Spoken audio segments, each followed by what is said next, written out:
The market is flooded with health supplements that claim benefits in memory, but virtually none offer credible evidence with their products working until now. Memory Revitalizer, 800-606-0192. This potent natural formula was invented by a neuroscientist and physician. Memory Revitalizer slows aging, improves memory, increases energy, gives robust stamina. It has been used in an Alzheimer's clinic for 18 years. It is safe. It does not interact with other prescription drugs. 2 large blinded studies confirm the benefits in memory capacity. Customers say it's wonderful. It works. It's essential. Buy it from Best Buy Pharmacy, Manal Pharmacy, and other independent pharmacies. Or purchase it from Moses Country Store and other independent health stores. Or go to MemoryRevitalizer.com. MemoryRevitalizer.com or 800-606-0192. MemoryRevitalizer.com or 800-606-0192.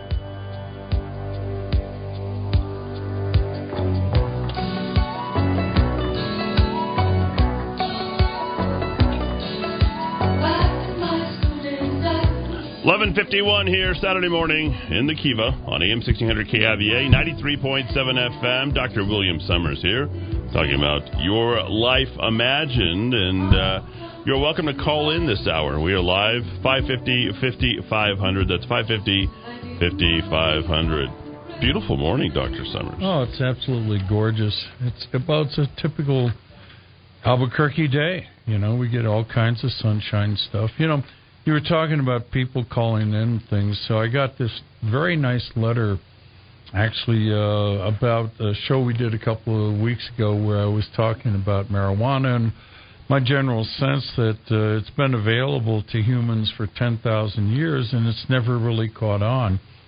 And I sort of said, well, you know, it's a passing fad, and it's been prolonged by the cops and robbers games that we've played since Richard Nixon's days, and the fantasy that it is, I think the phrase is gateway drug. Mm-hmm. And then once you use the evil marijuana, you know, and then you go to hashish, and after hashish you go to heroin, and after heroin I guess you go to, methamphetamine these days. Anyway, so that's been the theory, and I've said, you know, you prolong things that are strongly desired by the public by putting an obstruction in front of it. It's like putting an obstruction in front of water. Water always wins. The people always win. Anyway, so Doug, a listener, wrote me, and I want to read a little bit of it. It's sure. Very, very well thought out. He says, I agree that marijuana is a trendy fad that will peak in a few years and drop back to a much lower but sustainable usage level for both medicinal reasons and getting high. I don't recommend anything for getting high, but I do think that more valid medical reasons will be found and proven in the near future. The problem here is that such research has been illegal at the federal level until recently for CBDs and still for THC, except under absurd restrictions. Illegal research is crazy, as it is saying that it is settled science and new evidence shall not be permitted. Then he goes on, he talks about 3 cases he's personally acquainted with.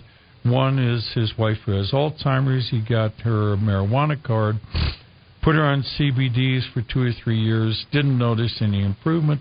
Another one was a caregiver, Linda, who had an ankle injury, and he took some of the CBD from his wife, gave it to her, and it worked beautifully. What does that mean, worked? It was a tincture that she would put on an ankle that was injured.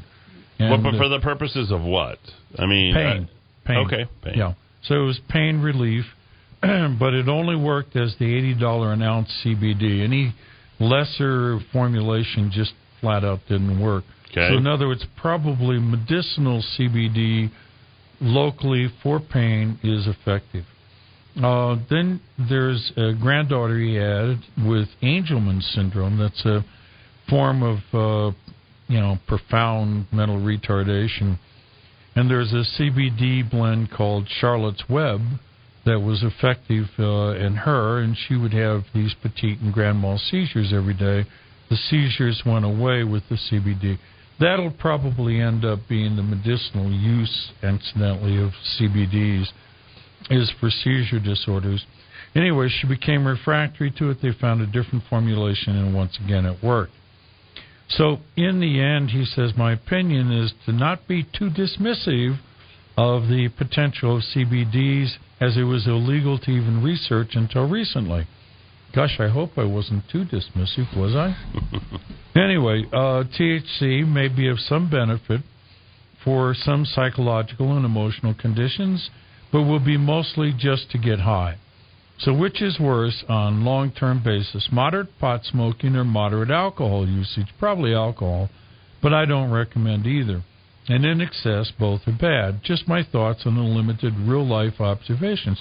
You know, I love these communications from postcards from the edge, from people listening to the show. Yeah, we are at the edge, so that's well put. Yeah, and I have to agree. And the thing about almost all of the underground drugs that are in high demand, a lot of times if you just open them up and sell them, in my vision is to have the worst section of town, find an abandoned warehouse. I mean, we've got a railroad station down here somewhere. And what you do is you put the dispensary for heroin, you put the dispensary for the marijuana, you put the methamphetamine, etc. All of it made under FDA rules of good manufacturing procedure, so the quality's there. And you legalize it, and you tax the hell out of it, okay? And you sell it at a state store where the employees are from the government. And in order to get to the booth where you buy your legal marijuana or your legal heroin, you have to go through a gauntlet of booths for the Salvation Army, for Alcoholics Anonymous, for the various charities that try to help people with these addictions. You have to go past those booths on the way to buy your stuff, and then what you do is you buy it for the cost of an hour wage, which I think is now $87 an hour, which is what our legislature is going to push for, $87 an hour, something like that. But anyway, you take that fee, you divide it, and you put some of it towards research, some towards insurance, because if these people keep using that stuff, they'll obviously need medical insurance. You take some of it to pay for the shop, but you keep your prices lower than what the cartels want. And if the cartels can't make a profit, guess what? The cartels go away. The other thing is, if it's above the ground, you can do legitimate research, just as Doug says in his little letter to us. So, folks, think about this. Can we debate? Sure. Okay. So, are you aware of what's happening in Denver? Probably not. Okay, so it's the latest city pushing for U.S. drug injection site.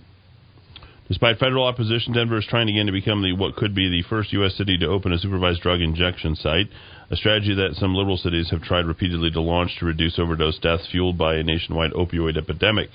The city council voted 12-1. This was back in, I think, November, yes, to approve a measure that would allow one site to open for at least 2 years under a pilot program. And there are still several hurdles to clear, but they will open it. The program must win approval from the state legislature, which is now under Democratic control after this month's election. Earlier this year, the Republican-controlled state Senate killed similar legislation, but the Democrats will approve it. The Democratic edge in the session starting in January, Democratic Governor-elect Gerald Polis has not taken a position on the issue, but will likely also approve it. Supporters say it's a safer alternative for those who aren't ready for rehab, while opponents say it condones dangerous drug use, facilitating the use of illegal drugs as a federal felony, and the U.S. government has indicated it wouldn't stand by if cities move to open such sites as the one that Denver wants to open. Other U.S. cities, including San Francisco, Seattle, New York, Philadelphia, had expressed interest in opening supervised injection sites. California lawmakers passed a measure that would have protected workers and participants in a San Francisco pilot program from state prosecution, but Governor Jerry Brown vetoed it in September.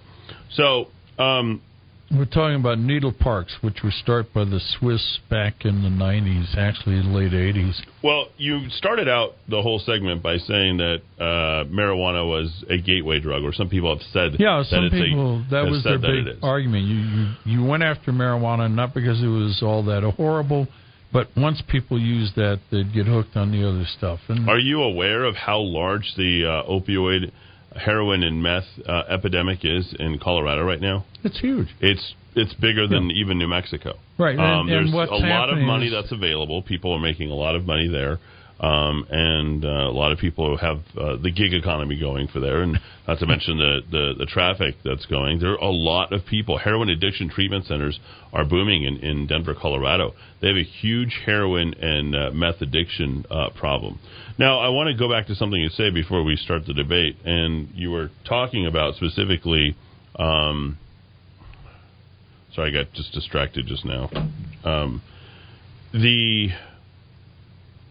If you legalize the stuff, you can do legitimate research on it. That's his point. That's my point. You can now figure out what receptor. But you can't legalize it and also tax the you-know-what out of it. Why not? Because I think getting the government involved in any kind of drug... See, I think the penalties for it, the penalties paid by the people who abuse it. So say you legalize it, and let's say you go ahead and you do something to somebody else. There should be severe penalties, whether it be alcohol, drugs, or any other type of, thing that might be mind-altering substance. And there has to be a penalty that you pay for using in the event that you kill somebody by car accident, $250,000 fine, $500,000 fine, whatever it happens to be. And if you're that type of person, there should be insurance available for you. And you'd probably have to pay thousands of dollars a month in order to do it. There should be a cost with it. The meth itself, the heroin itself, the marijuana itself, who cares what the cost is? Why do we care? Right now, once the government gets involved with the cost of drugs and legalizing it and making...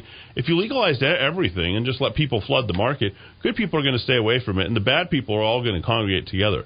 Just through their social use and sticking together with one another, Dr. Summers, they'll inevitably weed themselves out. It's survival of the fittest. It'll be a Darwin effect. Yeah. And whether we choose to go ahead and penalize them financially, or I shouldn't say choose, they will be penalized financially, and we also legalize by the same token, those people that are here bringing it over from the cartels and all these other places, they're going to be like, well, we legalized it, it's fine. You can do whatever you want, but the guy has to pay $2,000 a month just to use heroin, just to use meth. And in the event that he kills somebody in a car crash or just something like that, he has to pay the state $500,000 or $1 million. If we did something along those lines and giving people the freedom to choose whatever they wanted to go ahead and do, and you bring it in, good people, good families are going to keep their families away from that kind of stuff. It doesn't matter how prevalent they think that it might become, it'll become even less prevalent because of the social behaviors. We have not, as this hidden secret, and where the state legislature and the national government is involved in this entire thing, it has become this point of contention where people have figured out, well, you know what, if we only make more money, no, what we're doing is justifying it to the next generation. I know as the father of 2 children, oh, it's legal. How am I supposed to say that I know better than the state or better know than the government, or someone says, well, it's got some health improvement or pain alleviation characteristics? How am I supposed to debate that? At that point, I can't. It doesn't give me the chance to argue it. That's the issue. I'm all about free markets. People want to go ahead and use and abuse alcohol, use and abuse drugs, use and abuse whatever. That's their deal. But there should be the strictest penalties on those people to do it. Now, this type of, I think, experiment, the type that I'm talking about, or the type of laws, couldn't be done in a place like New Mexico. It'd have to be done in a place like Texas or Arizona. Well, it's going to have to come from the states because the feds will not go there. And again, kind of where I want to go is if you give a free market access, you're going to get to the lowest possible use of adverse personal effects from these drugs. Right now, we have a tragic social problem from these drugs because it leads to cartel movement. It leads to excessive crime as people play cops and robbers. And then the overdose. And the overdose They've gone from issue. 40, 45,000 in the last 3 years to over 75,000 last year. But what's going on is a subliminal shall we say, free market going on. I mean, I just admitted a gal to the hospital the day before yesterday, and her heroin habit was $25 to $100 a day. most people can't afford that. Her husband also was, involved in this sort of activity. But if the government came in, you would make it, what's minimum wage? It's $10 an hour, let's say. This year it's $10 now. All right, so what we do is we, have the government sell it for $10 for your heroin habit. You know that the heroin's pure. It's not going to be laced with fentanyl, so you're not going to die. We're also noticed that some of that $10 is going to find its way into government advertising. This is your brain on fentanyl. You remember that, the scrambled egg, very effective. And so some of it goes to commercials, some of it goes to some legitimate research on why people would seek out heroin. And I tell you that it'll turn out that there's a genetic variant that affects 5% of the people, male and female, where they have an opiate deficiency syndrome. And that we're ultimately the correct thing to do is to write a prescription for these people to take a government-sponsored and developed form of heroin or some other opiate, and therefore they do not have to do criminal activities and fill our jails. And because they can go to McDonald's for $10 an hour, they can, earn the necessary to not have to do any criminal activity to get their heroin problem dealt with. We're back to 1906. Remember, prior to 1906, where you got your heroin, actually you could get your heroin there too, but where you got your laudanum, which was more potent, was down at the local feed store. It was down at the general store. You got it next to your ammunition, your beans, and your rice, and then you bought your laudanum. And if you were addicted, you bought more laudanum than the other persons. Everybody bought a little bit of laudanum because there was pain in being a pioneer in the year 1900. But it was totally unregulated, and the incidence of addiction was around 4 to 5%. Well, today it's like 8% with the cops and robbers, and with the fentanyl epidemic, it'll reach up towards 10%. But if you let the free markets work, it'll drop to 5%. And then if you do the research, you'll find that they have a receptor problem, or they're producing a defective form of morphine endogenously, and it'll just settle itself out. This is the capitalism versus communism approach to drug control. If there was more secure borders and there was not as much drugs coming into the United States, would our government here have a responsibility to take care and rehabilitate those people who become addicted to drugs? Well, again, built into the $10 a day for your legal drug now would be health insurance. So when you decide, and that's the way these things work, when you decide you don't want to be addicted to heroin, at that point in time, your insurance is accumulated and you pay for your own admission.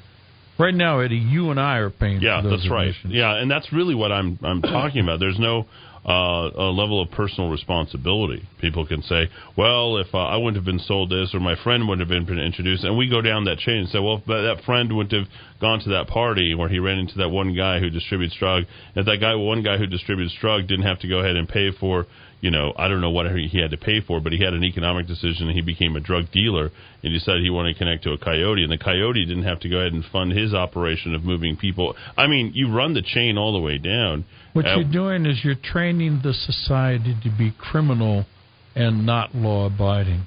Which is exactly what we're doing in the legalization of marijuana and any other type of drug right now where the state is involved. I would go the opposite direction. I would say if it's, quote, legal, you've not trained up a population to glorify the illegal. Lao Tzu said, treat the people like criminals and they will become criminals. Let's redefine, though. Let's look at what's actually criminal. Is it criminal because the government says it's criminal, or is it criminal because you're ingesting something into your body that is not life-producing, that is not producing the best outcome for you? In my opinion, it would be the latter. We have macro and micro view here. The micro view is, as I personally take this weird drug, and disabled myself, okay, so you're responsible. I'm responsible when the drug is legal. But when the drug is illegal, the society is actually encouraging it in its own way by the illegality. Listen, if you want teenagers to smoke, make cigarettes essentially illegal, and they will smoke. Or, suppress it or tamp it down so far that the teenagers who have to rebel against something will smoke. And they're doing that now. Most of the smokers these days are teenagers, right? And what we've done is made it such a pariah that it's left for the teenagers to play around with cigarettes. I think it's ridiculously immoral for the government to be involved in getting a take off of vice taxes. And whether that's including marijuana or casinos or anything else, they know it's something that's inherently bad for us, but yet, there'll be liberal Democrats out there who say, hey, if you want to do it, that'll be fine. We're going to tax you to the nth degree. I'm saying that is a lot of what a lot of people are articulating out there, conservatives and Republicans and the like. I'm saying remove the government and entirely from it. Give a consequence in the event that something happens. If you're a responsible heroin user, if you're a responsible heroin or a responsible meth addict, I know this sounds strange to say out there, and you're able to go ahead and do whatever you want. Who could care less if you wanted to go ahead and whittle your life away with that kind of stuff. But the moment that it impacts somebody else or the moment that it negatively impacts society in some way, at that point, you should pay for that. Well, the government's involved in tobacco. They tax the hell out of it. Right. The government is involved in alcohol. I mean, would you now say that we should remove all the alcohol taxes and all the tobacco taxes? To be consistent, that has to be where you'd have to go. Yeah, and I don't think that they should be taxed any differently than regular food or anything else that's out there. Here's what I would say. You look at the wine industry here, and the rate at which they're taxed is absolutely incredible. Yeah, and beer as well. Yeah. But my thinking is that okay, you the government can take that tax, but it is predetermined how you're going to spend that tax. For every $10 you get, $2 has to go into insurance for the addict. $2 has to go into shop maintenance. $2 has to go into research. $2 has to go into publication against the product. And so if you say before you tax, this is where the money's going, and none of it goes into the general coffers so they can give it away to their friends, then you've tied the hands of the politicians. So I don't know how you go about doing that, but if you can say... quite the apparatus to try and satisfy that type of outcome. Yeah. I mean, right now, the liquor tax goes into general funds, and they give it away to friends. But if the liquor tax went into rehab programs and went into advertising against alcohol and went into research against alcohol, then you would be making some progress. So I don't know how you... I mean, how do you get your hands on these politicians up and around us? I've seen reports on what they've done in the first 2 weeks, and I'm appalled. I don't know why anybody would want to live in New Mexico anymore. Yeah, well, I have really kind of tried to avoid a lot of the things that are being introduced. I have a list of every single bill that has been introduced, and just so that people can keep some sort of semblance of sanity. At this point, I mean, just look at the first 20 bills. Let me read through them. This is crazy.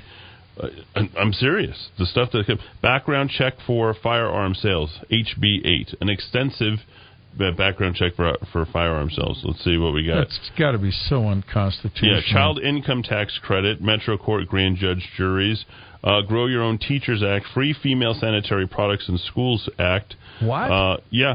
Lower Small Installment Loan Act, Increase Working Families Tax Credit. I like how the Democrats love to throw the word family around. Phased in minimum wage increases, HB 32, Legal Services for Land Grants. Let's see, Dennis Chavez, since these are Chavez State holiday, I could agree with that one for sure, especially Dennis Chavez. No LEDA funds for water right purchases. Let's see, Native New Mexican Teacher Incentive Pay Act. Would that get us more Elizabeth Warrens? I don't know what it would do. Manufacturing Housing Act definitions. There's so much stuff. Prostitution as Delinquent Act. They've got there. Killing dogs that kill livestock or poultry. Wait a minute. Now, that's an act that's coming in. I didn't even tell you about would those dogs include coyotes? the Decriminalization of Abortion Act. We talked about Curtis Boyd for 3 hours extensively. I'm not sure if you heard that. But then the same exact senator or the same exact House member introduced the very, I think her name, harm to companion animals as domestic abuse. So let's decriminalize abortion in HB 51. I can't make this up. And then in HB 52, there's something being introduced by Joanne Ferre that basically says HB 52 to decriminalize abortion, but criminalize relating to domestic violence, recognizing harm or threatened harm to companion animals also as domestic abuse. My God. That's what we got. What it's down to is it's not called a baby until the mother leaves the hospital with the thing in its arms. At that point, it's called a baby, right? Once it's outside the hospital, I think, right? Yeah, but inside the hospital, it's free game. That's unbelievable. That's the way to look at it. I think the infanticide party. The infanticide party. That's astonishing. Yeah. Anyway. 550, 5500 if you want to text in or call in. You can do that. Well, we didn't even really get started on the show today. No, we should start the Yeah, we should. We might as well start the show. Where shall we start today? Let's run through our list of topics. All right. Parkinson's disease, always a favorite of mine to touch on. Was there a cure this week? Well, there might be. This one's actually rather exciting. You know, every week we get the cures for cancer, Alzheimer's, Parkinson's. Nobody dies of Parkinson's disease, by the way. People should know that. Not really true. Really? Yeah. My grandfather had Parkinson's disease, and between CoQ10 and the dopamine and the rest of the stuff that he was levodopa. Is that what? Levodopa. Yeah, it was invented by a guy from Montreal. Yeah, so we went through that whole process. The FDA persecuted like crazy. He finally went in and surrendered humbly to the FDA commissioner. It was quite a scandal. My grandfather had a very difficult beginning and end for his life, and the difficult beginning became because he grew up on a farm, and he was the oldest of all the boys, and his dad didn't necessarily go out there and take care of business, so he had to after he graduated, or actually after he got his first Holy Communion, never learned how to read. And at the end of his life, he signed, not knowing how to read, he signed a living will, believe it or not. Which, that's kind of what ends up happening in places like the Netherlands, Holland, and stuff. He ended up signing a living will, starved to death for the last 30 days in the Veterans Hospital up the street. And went worst way to go. Yeah, absolutely worse. And nobody thinks about that. I think about that daily. And then Parkinson's disease is what debilitated him for the last 2 years. Parkinson's affects many things. It affects the voice, for example. It affects the ability to swallow. It's a motor disease. It affects motion in general. And a lot of people with Parkinson's will die of the complications of the disease. Now, my father had Parkinson's, and he basically died of the complication that he couldn't swallow. And so they put a tube in his stomach, and someone overfilled it, and so it went back up the esophagus, around down into the lungs, and he repeatedly got pneumonia in the nursing facility he was. So I'd still call that a complication of his Parkinson's. Okay. But Parkinson's is best thought of as shaking, rigidity, slowness of movement, difficulty walking, deterioration of handwriting. Ultimately, about 60% go on to become demented, and when you look at the brain, it has plaques and tangles just like Alzheimer's. Good 60% gets profound depression and will sign those pieces of paper saying, please starve me to death. Like the living will. Yeah. So it's a pretty bad disease. 6.2 million people have it in the United States. Worldwide, though, only 117,000 are credited as dying with the disease. Most of the time, it also knocks out the immune system, so you die of infection. Anyway, the main thing that's wrong in the microscopic examination of Parkinson's is an accumulation of a protein called alpha-synuclein in the brain. And there is a breakthrough this week, and there are two different sources for it. One is the Harvard professor, Dennis Selkoe. Oh, yeah, he's at Brigham and Women's. And he's the guy who's been saying, well, we got to, hammer down, get all the analysis of human DNA, and then we can cure Alzheimer's. That was his original gig back in the early 80s. Well, now, lately, what he's doing is shifting to stuff that actually works. And this is one of those. Now, what he's doing is he's following a for-profit company called Uminity. Yuminity. It's a biotech that started about 3 years ago, and it raised about $45 million. And their whole hypothesis was that they knew that fatty acids are associated with increasing the toxicity of alpha-synuclein. Specifically, they knew that oleic acid, when it's increased in a population of nerve cells in culture, where you've got some alpha-synuclein, it suddenly makes the alpha-synuclein much more toxic. If you remove the oleic acid, which again is a fatty acid found in food, but if it's reduced, the alpha-synuclein toxicity is not reduced, it's eliminated. So those two are linked together. Now, the Humanity group took that piece of knowledge and found a whole bunch of small molecule compounds that you could give potentially by mouth to reduce alpha-synuclein aggregation in a colony of yeast that produce alpha-synuclein. All right, the Harvard group then jumped into the fold and used an enzyme blocking technique.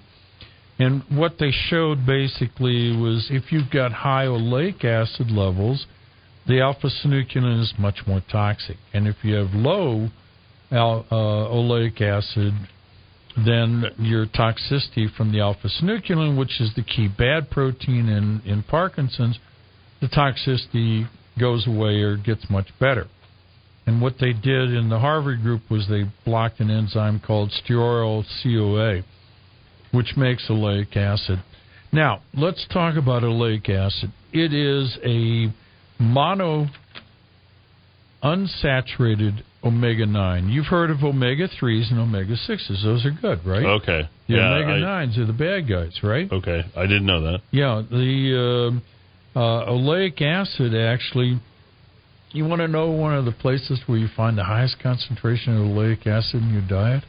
No, where? It's olive oil. Oh, good. I love olive oil.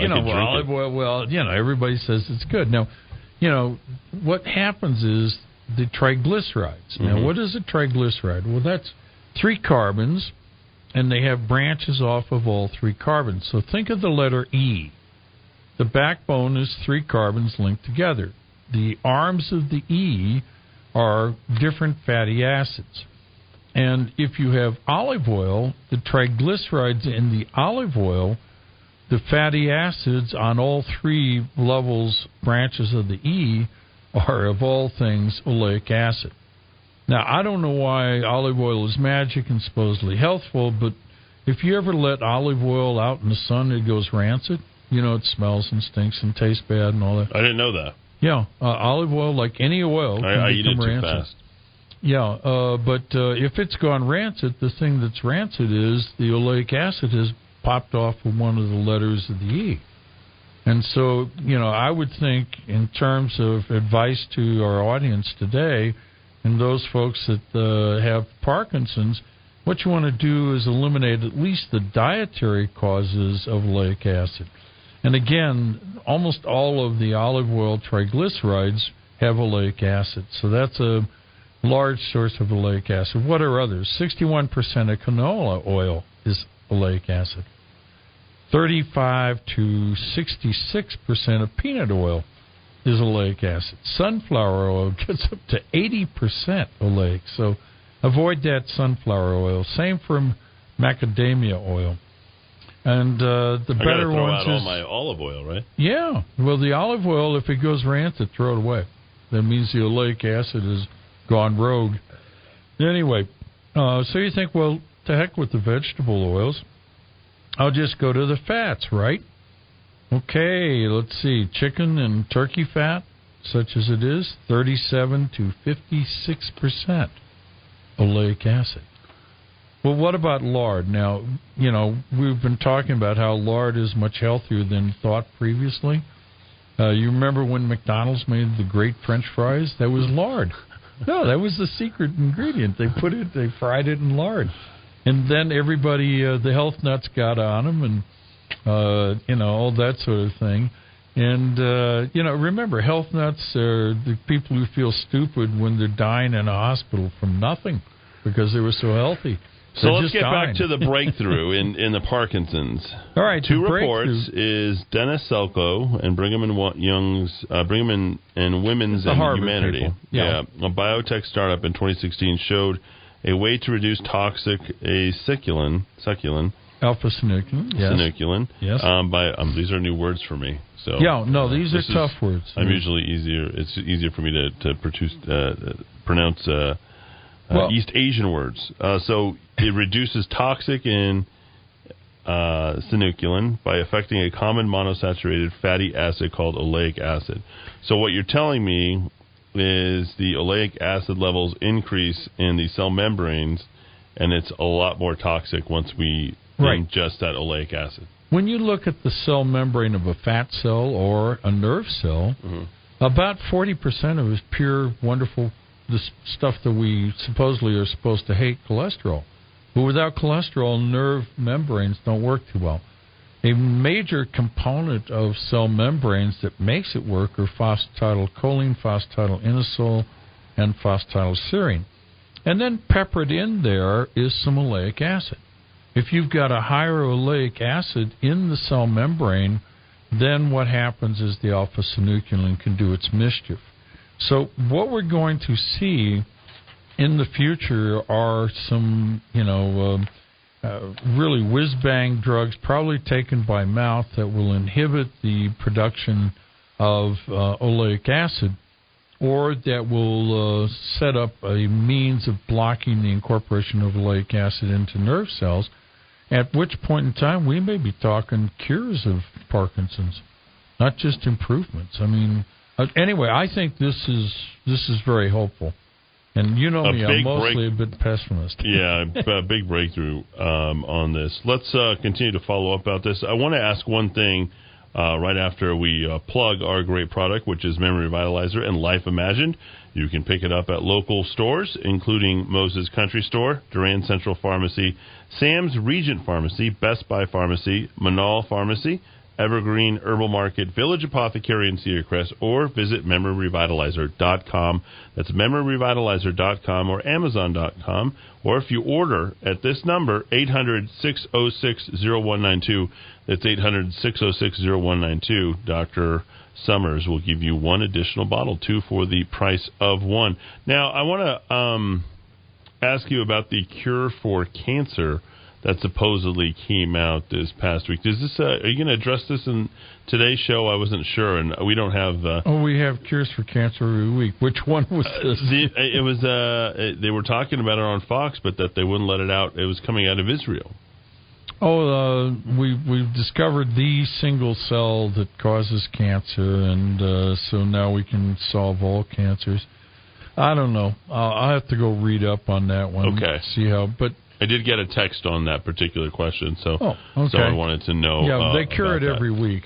That's the main answer. All right, let's get to our fun stuff. You and I love getting the daily.uk.mail stuff. Oh, God. You and I British can go tabloids. all day, do a 2-3 hour show just on that stuff alone. But let's talk about it. Well, Dr. Paul Clayton came out and talked to a reporter from the Daily Mail of the UK.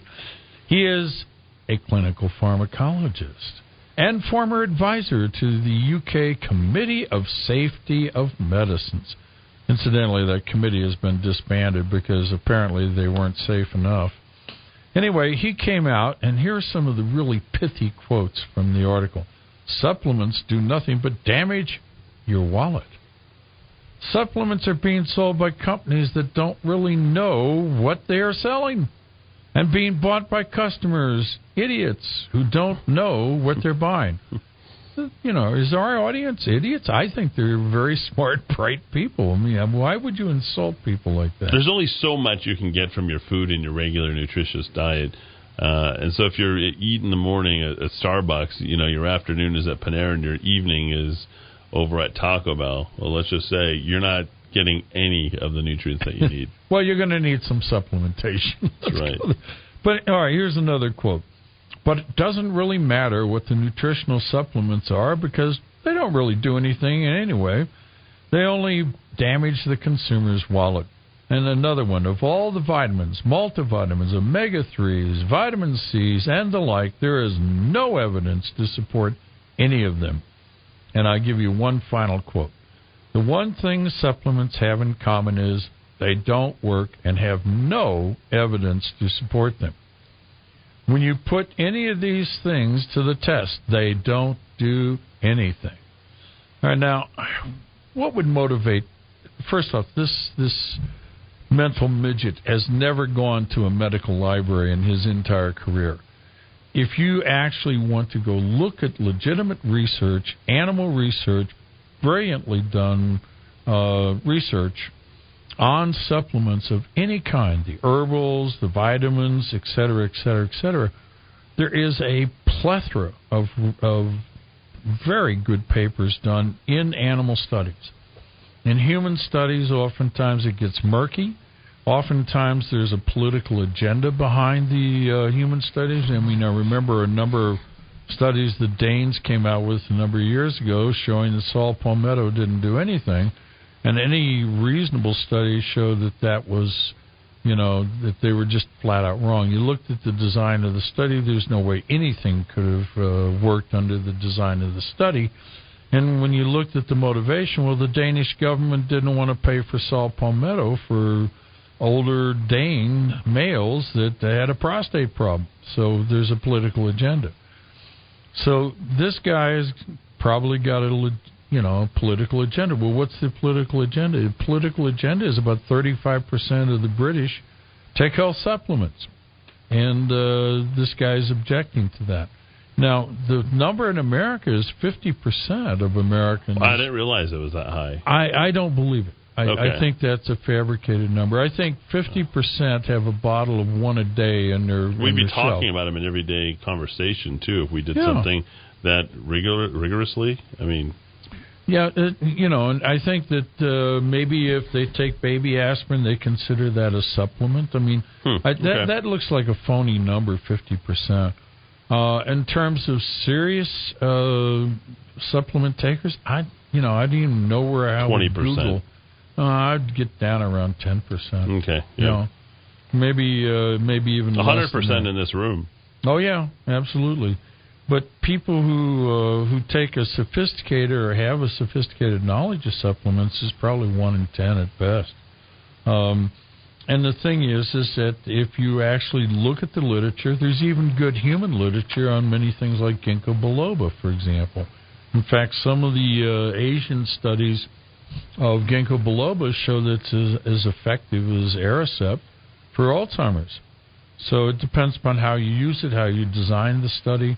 And this sensationalist, Dr. Clayton, he's a political hack. Yeah, he's a political hack, and the problem is he's going to get the spotlight. And we're beginning to see this. I mean, the latest magazine, Science, that I get, and I use it for prep here, it's become more and more politicized where I can't really use the articles on the show. And one of the big articles is on this doc who does nothing but make huge bucks going from trial to trial, testifying against Vioxx or Actos or any of the major pharmaceutical things. They bring this guy on because he's a very good artist in terms of projecting and sounding very scientific to juries. And the guy, the one thing, the Science article, it's a page and a half, 2-page article on this wonderful man who just thinks that he can do so much more good for humanity by getting on the stand and making millions of dollars, and that he's going to stick it to the pharmaceutical companies. Well, I got news for him. Vioxx was really a wonderful anti-arthritic drug. I resent his attempt to take down Actos and many other drugs, and I know he's enriching himself and, saying that he's a saint because he's made millions of dollars not doing anything other than running around and testifying. I don't see any reason to lionize him on the pages of Science magazine. I should probably write a letter to the editor, huh? I would think so. Well, yeah. At least send him a snippet of your program. Dr. Paul Clayton, avoid at all costs. Speaking of disgusting phonies, Elizabeth Warren this morning entered the 2020 presidential race, and I just looked at the lineup of 9. Again? Yeah, exactly. I thought she had herself a beer. It's just absolutely amazing she did. Corporations have too much power, and she struck out against the president, against the Trump administration on the issue of corruption, touting her own. I mean, The whole summary is she struck out. It's a baseball term. True megalomania. Yes. This is a woman this week. How do you launch a presidential campaign after falsifying after it came out that you falsified a document for admittance into a school, and you noted that you wrote in that you were Native American? Yeah. Yeah, the thing is that I hope that torpedoes her career. I think it probably will. I mean, this thing has failed to failure to launch. So whatever happened with all the thousands of people that were there for her deal, but the State Bar of Texas, her application that's there notes that she is Native American. That's in her own handwriting. Her own handwriting, literally in her own handwriting. And they've been after that for some time. And there was no reason, there was nothing specifying. It says race, American Indian. Mm-hmm. That's what it says on there. It doesn't say origin, date. For 1886, she noted that she was American Indian. Reaction to the Elizabeth. Here's Brad Castell, Trump's campaign manager, said today Elizabeth Warren has already her campaign has already failed before it's begun. So I think he summarized it. I think she won't get off the launch pad. No, not at all. And it'll be another cycle before we have OMG or whatever her name is. Ocasio OAC. Yeah, but I think it's oh my God. OMG. Let's finish up here on these last two, and then of course we got. Terry White with talking about business, focused on business. We'll be doing that right after this. New times for everything. We've moved everything an hour forward, if you haven't noticed. Politics is in the air. The party of infanticide, Jim Crow, slavery, socialism, pounding the drums for single-payer medicine. Well, that's from, I think Elizabeth Warren wants the single-payer. Of course, OMG does. And everybody else on the Democrat side so far, except for who's that billionaire who's going to run for office? He's Howard Schultz. Yeah, the coffee guy. And Michael Bloomberg. That's a real billionaire. Well, now the other guy just sells coffee. Bloomberg's just going to fall in line with Warren and the rest of the gang. But no, he actually came out against.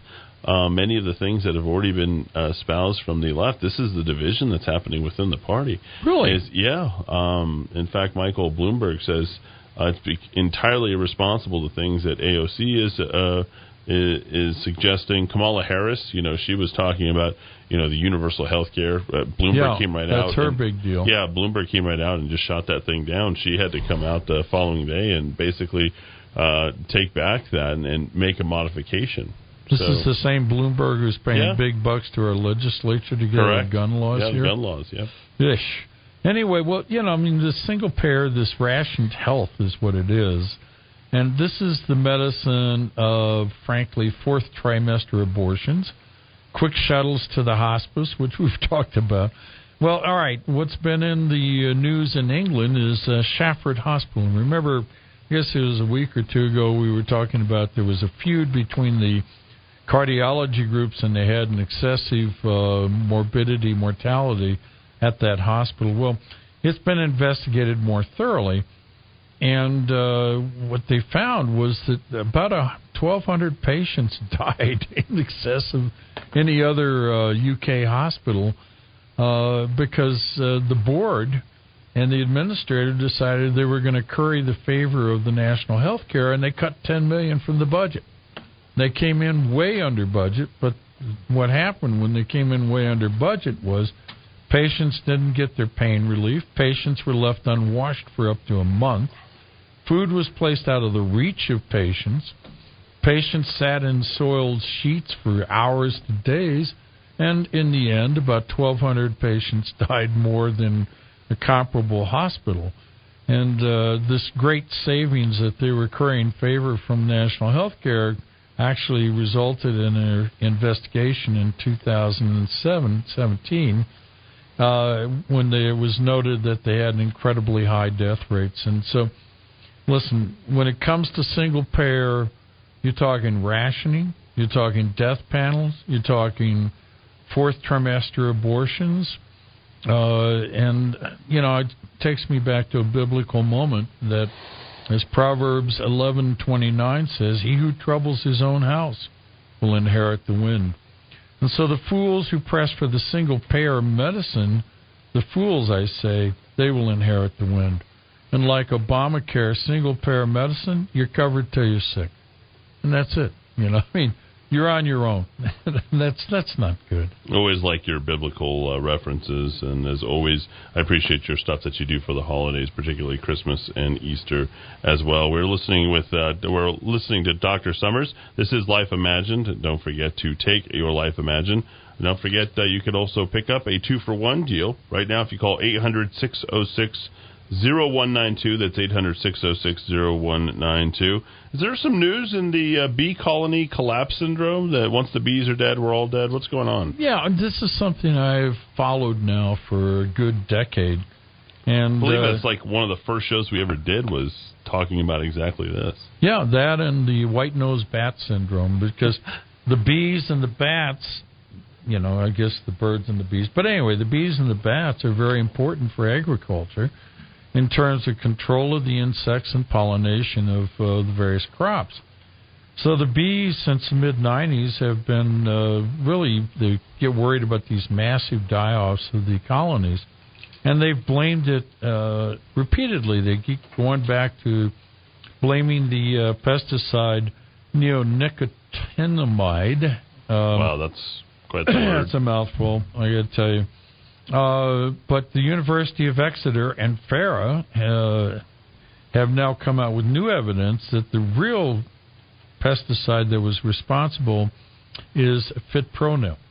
And fipronil, unlike the neonicotinoid... Oh, better job second time around. That's second time around, yeah. But anyway, the fipronil bioaccumulates in bees over time, and over time becomes lethal. And they've noticed that the fipronil, when people are bathed in it, in other words, humans getting high exposure will have kidney, liver, and thyroid problems. So they're now focusing their anger and their vent over the fipronil. But in the meantime, the bees are seeming to have shifted. They're no longer dying off in colonies at the rate they were before. And now they're hardy, and they're actually growing in population, so that the colony collapse syndrome seems to have cured itself. So let's take a look. What is we're still using those same two pesticides, so that's unlikely. And what is likely is that there's some other cause. Now, when it's been explored by the Israelis, they found the varroa mite, which is a pest of honeybees, has been on the rise, and now it's on the fall, so it correlates with the fact that the colony collapse syndrome is going away. And there's another virus called the Israeli acute paralysis virus that affects bees. Jeez. And viruses are funny. They'll come through a population just like the flu does. They'll just come slice through the population, and they'll go away. And then they'll come back at another time and create a pattern of, want and surfeit. And so I like the theory that this paralysis virus that the Israelis discovered might be the cause of colony collapse, but we don't know. It could be stress from moving the colonies around. Anyway, it seems to be getting better. I don't think we've ever really figured out the real cause, and we may not, actually. So the jury's still out, and I guess that's the take-home lesson. But the jury is not still out on Memory Revitalizer. That's right. Yeah, I mean, you can take your supplements. It's good. It works. And that's what you need, and they do work. Don't listen to Dr. Paul Clayton or any of those yahoos out there. You can pick it up at local stores, Moses Country Stores, Durand Central Pharmacy, Sam's Regent Pharmacy, Best Buy Pharmacy, Manal Pharmacy, Evergreen Herbal Market, and Village Apothecary and Cedar Crest. Or visit the website at memoryrevitalizer.com. That's memoryrevitalizer.com, Amazon.com, or order directly on your 2-for-1 at 800-606-0192. That's 800-606-0192. Last couple of topics. You want to talk about art history? Did you know I have a minor in art history? No, I didn't. I have a minor. I've always enjoyed art history. I have 2 degrees, and I have a minor in the art history. Well, at least you got something useful. I love art history. I could do it. It is fabulous. Yeah. Interestingly, well, anyway, there's just so much to learn by looking at a picture. Yeah. And the more, for whatever reason, I could talk about a sentence for an hour. I could talk about a picture for a day. So that's what you get when you study art history. Well, there is the artists of the 1800s used a thing called Indian yellow. And I've got some that they found over, and again, this is English, although I found this in Chemical and Engineering News. But it turns out that at Kew Gardens that they had some of the artist India yellow that was used to create the pigments in some of these wonderful paintings in the 1800s. Yeah, in fact, the yellows that I think are most evident to me that I think of right away are Van Gogh's yellows that he used. Yeah. Is that what you're referring to? Yeah, exactly. He was late 1800s. Yep. And the India yellow and, for example, the sunflowers is actually, they've lost the formula how to make it. Really? And there was only one person who wrote down something cryptically about cow urine. Does that make sense that you would get a pigment out of cow urine? Yeah, totally. Well, it turns out that one thing was probably correct. They went and they found this batch of the stuff over at Kew Gardens. They sent it out for chemical analysis, and boy, did they analyze it. They did a liquid chromatography. They did mass spec on it. They did, gas chromatography.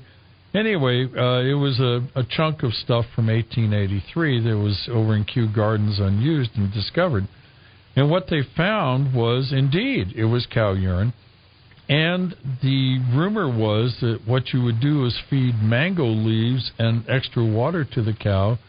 The cow would then urinate out this really yellowish stuff. You would dehydrate that or let the water evaporate, and you could use the cow urine as your India yellow pigment.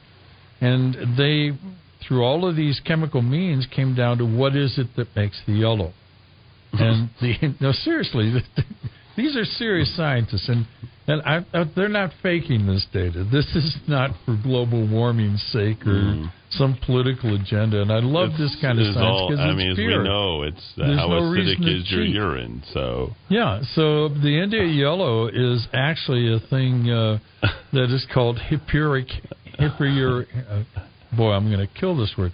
Hippuric acid. Yeah, and that is your India yellow. So we are now once again able to produce this beautiful, beautiful yellow color in our oil paints. So the okra, I'm not talking about, of course, the food you eat at Furs. No, you're talking about the color. Yeah, you're talking that okra, obviously very common in what Van Gogh was doing. And obviously there's lots of farming out in that area. So I'm wondering, I have dairy farming. I have a bunch of art history books right there, and I have actually the whole collection of his works. And part of what I remember reading, not about the Indian yellow, but part of what I remember reading was how often he had to resort not to buy the paints because he didn't have very much money. His brother supported him as much as possible. Yeah, basically. And then, of course, he was in the mental hospital. But he had to come up with, and this is what made his color palette so different from so many other, he didn't have the same color palette as his... a Renoir or someone along those lines. Yeah, well, of course, those were, the French Parisian, and he was, of course, in French, too.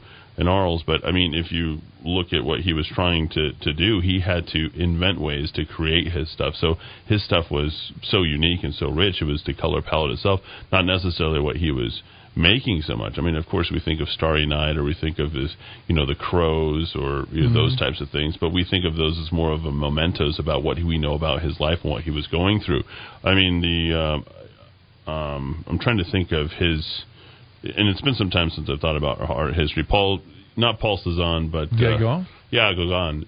So Gauguin, when he took off to Tahiti, they sort of had to resort to the same types of things, where they would invent their own paints and figure out ways to do that. So I'm not at all surprised at this. I'm pretty sure that that's kind of where this is coming from Van Gogh and Gauguin and people who didn't have the means.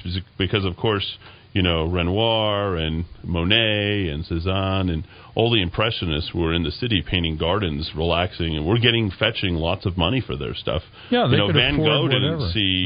Van Gogh didn't see a great amount of money in his lifetime by any stretch of the imagination, and certainly Gauguin was out hanging out with naked Tahitian women doing his deal, and they were battling it out, and mostly they were battling it out through mental illness because neither one of them had very much money. Mm-hmm. So very interesting. But yeah, I love that. The chemical and engineering news, they do such neat things. I mean, here's one of a picture of a bunny rabbit, right? Well, let me see. Yep.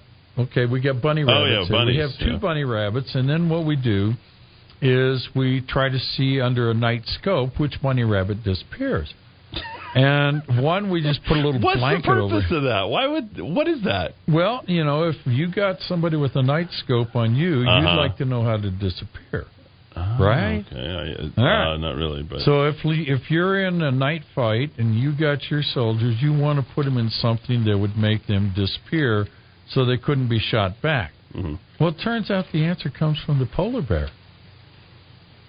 Yeah, polar bears have split hairs so that the hairs are insulated by air fibers. They're like the sharks of the land. Yeah, exactly. And wow. So what they did was they wove a piece of cloth in the same, shall we say, mathematical formulation as polar bear hair, and they put it over this bunny rabbit, and they show it under a night scope, and it disappears. So you want your soldiers to have polar bear clothing. Isn't that cool? I get excited about this stuff. I mean, it's trivial, I know. But no, it's good stuff. I find it really kind of cool. Anything that makes your brain grow is good. Yeah. So or, makes your brain hurt, one or the other. All right, we got a question that just came in. What's the doctor's opinion of the supplement astaxanthin? Whoa. Spell that one. astaxanthin. I got to say, I don't know. Okay. I'd have to go look that one up. I mean, this is such a huge field. I've been reading in it for 20, 25, 30 years now. And the point is, the more I read in it, the more I realize how ignorant I am in the whole field. I mean, this is massive. And some of the most intelligent people have said the very same thing as you have. Yeah, it's touched on by naturopaths in their schools. But there is a huge, huge literature in the medical literature that nobody's ever collected and said, hey, let's put a textbook together of this stuff. As a matter of fact, I just finished a chapter that I sent to England on oxidative stress and disease in human beings, because that's another area where there really are no good textbooks on it, and I was invited to do that paper, privileged actually. So we submitted that last week, and so we have another publication. If I get enough publications, I can still get my Starbucks for, what does it cost these days? The Starbucks what? Well, they say you can, if you have 50 publications, you can buy a Starbucks for $3.50, or you could just buy the Starbucks for $3.50 a cup. Finally, it's sitting in front of the TV for 2 hours a day raises your risk of bowel cancer by 70%. That's according to some scientists. This may take me a little while to. You want to save that for next? You want to save that for next week? Yeah, but I don't know where we are with time, but I mean we're over time. We're over time. Terry White is waiting to come on. Let us do that next week, because basically sitting in front of the TV for 2 hours a day causing your bowel cancer, that's baloney. But I need to show you mathematically why it's so. Yeah. All righty, I'll TV, save that TV for next sucks. week. Do you watch any TV? Let's see. There was this thing called the State of the Union. Yeah, you watched that show. That was Wasn't good. that awesome? Yeah, that was fantastic, and I watched portions of the Super Bowl. Yeah. So I do watch TV. I guess that's it.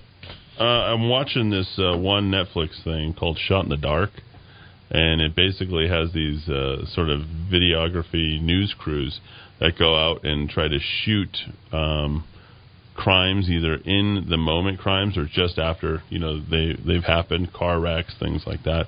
Very interesting.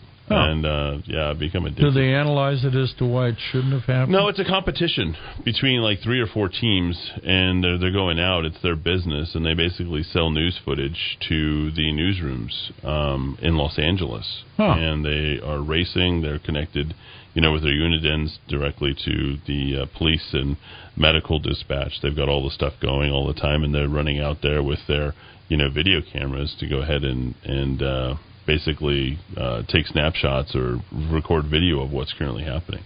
It's fascinating. I would tell you that it would be the thing that, if I wasn't doing the radio station, I wasn't thinking about something to do, that I would go do tonight.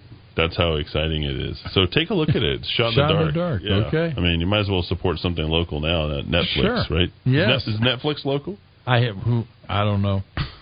I don't know. Thanks for bringing the art history piece in. Yeah, these bring things more art catch history my eyes. to me. Okay. I mean, I need to get my brain back on that anyway. It's a good topic. My brain's very much on wine, and I know a lot about wine and the stuff that I do with Jim Hammond, but art history is something that I would prefer far more than that. So appreciate we'll you see being what here. we can find. See what you have.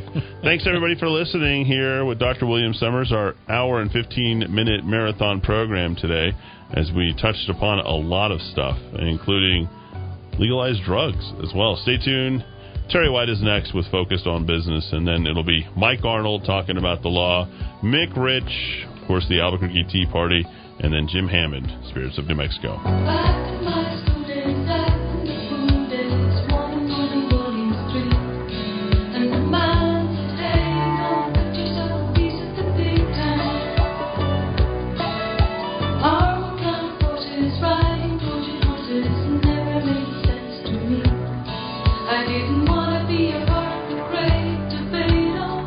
You're listening to Fox News ABQ.FM, K229CL 93.7 FM, and AM 1600 KIVA Albuquerque.